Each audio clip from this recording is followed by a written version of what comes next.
Hello everyone, আসসালামু আলাইকুম। কি অবস্থা সবার, কেমন আছেন? আশা করছি সবাই ভালো আছেন। আমিও আলহামদুলিল্লাহ আপনাদের দয়ায় ভালো আছি। আমি নিশাত পাটোয়ারি নর্দার্ন সাইপ্রাস থেকে।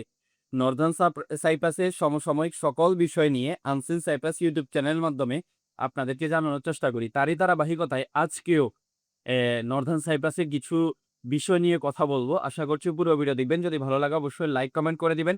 যারা এখনো আনসিন সাইপ্রাস এই ইউটিউব চ্যানেলটিকে সাবস্ক্রাইব করেন নাই, অবশ্যই সাইপ্রাসের সকল বিষয় জানার জন্য আমাদের চ্যানেলটিকে সাবস্ক্রাইব করে আমাদের পাশে থাকবে। আজকে আমি কথা বলব যে নর্দার্ন সাইপ্রাসে আমরা স্যালারি কত পাই এবং মাসিক আমাদের কেমন খরচ হয় এই বিষয় নিয়ে বিস্তারিত কথা বলব। চলেন শুরু করা যাক। আপনারা প্রতিনিয়ত শুনেন যে কিছুদিন পর নর্দার্ন সাইপ্রাসের যে সরকারি যে স্যালারি রয়েছে এটা বাড়ানো হয়। যেটাকে আস্কারি উজ্জাত বলা হয়। এবং কিছুদিন আগে আমাদের একটা ভিডিওতে দেখেছেন বা আপনারা অনেক নিউজে দেখেছেন যে নর্দার্ন সাইপ্রাসে যে সরকারি স্যালারি আছে এটা আবারও বাড়ানো হয়েছে। তবে যদিও স্যালারি বাড়ানো হয়, খরচ কি আমাদের আগের মতো থাকে বা খরচ কি বাড়ে কিনা এই সংক্রান্ত যদি আপনারা জিজ্ঞাসা করেন তাহলে বলব যে হ্যাঁ, খরচটাও কিন্তু স্যালারি বাড়ার পাশাপাশি খরচটাও বেড়ে যায়। অর্থাৎ নর্দার্ন সাইপ্রাসে যখন সরকারি স্যালারি বাড়ানো হয় তখন কিন্তু মার্কেটের প্রত্যেকটা জিনিস অর্থাৎ যে তুর্কির যে ট্র্যাডিশনাল যে ব্রেড আছে একমেক যেটাকে বলা হয়, এটা থেকে শুরু করে এভরিথিং সবকিছুর দামও কিন্তু গ্যাস থেকে শুরু করে সবকিছুর দাম বাড়ানো হয় এই সরকারি বেতন বাড়ার সাথে। এখন আমি যদি আপনাদেরকে বলি আমরা বাংলাদেশী যারা এখানে এবং অন্যান্য দেশে যারা রয়েছি আমরা যদি এখানে মধ্যবিত্তভাবে যদি আমরা এখানে চলাফেরা করি তাহলে আমাদের মাসিক খরচ কেমন হবে? আমরা ইতিমধ্যে অনেকের সাথে রিসেন্টলি কথা বলে দেখেছি যে আপনাদের মাসিক কেমন খরচ হয়।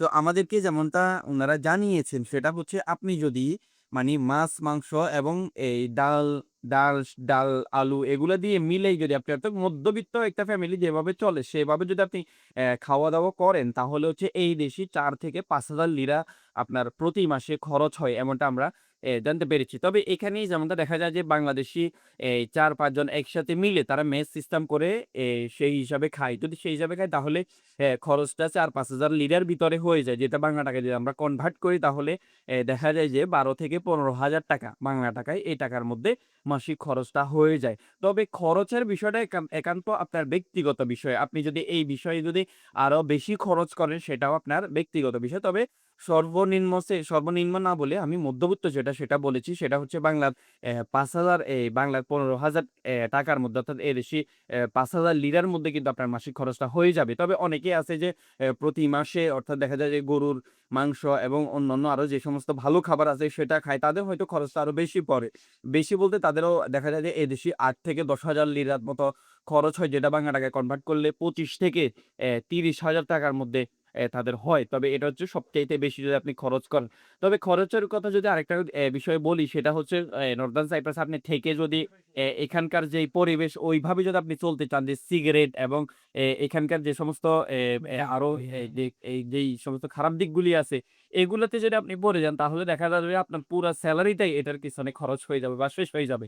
তো এটা খরচের বিষয়টা একমাত্র আপনার সম্পূর্ণ ব্যক্তিগত। তবে আপনি যদি মধ্যবিত্তভাবে যদি চলাফেরা করেন, মধ্যবিত্তভাবে যদি আপনি খাওয়া-দাওয়া করেন তাহলে সেক্ষেত্রে দেখা যাবে আপনার মাসে ৪ থেকে ৫,০০০ লিরার মতো খরচ হবে। আমি এই বিষয় নিয়ে আরেকটু কথা বলব আমাদের উস্তাদের সাথে।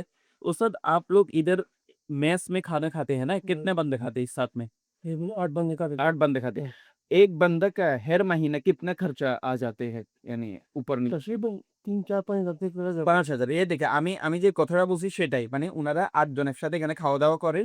তো এখানে একটা লোকের মানে এই মানে মানে সর্বনিম্ন বা সর্বোচ্চ ৪ থেকে ৫,০০০ লিরার মধ্যে তাদের হয়ে যায়। তো এটাই আসলে আপনাদেরকে জানানোর ছিল এবং আমি উনার থেকে জেনে আপনাদেরকেও জানাইছি। তো ভিডিওটা ভালো লাগলে অবশ্যই লাইক, কমেন্ট করে দিবেন। আর যারা এখনো চ্যানেলটিকে সাবস্ক্রাইব করেন নাই অবশ্যই সাবস্ক্রাইব করে দিবেন। ধন্যবাদ সবাইকে। धन्यवाद।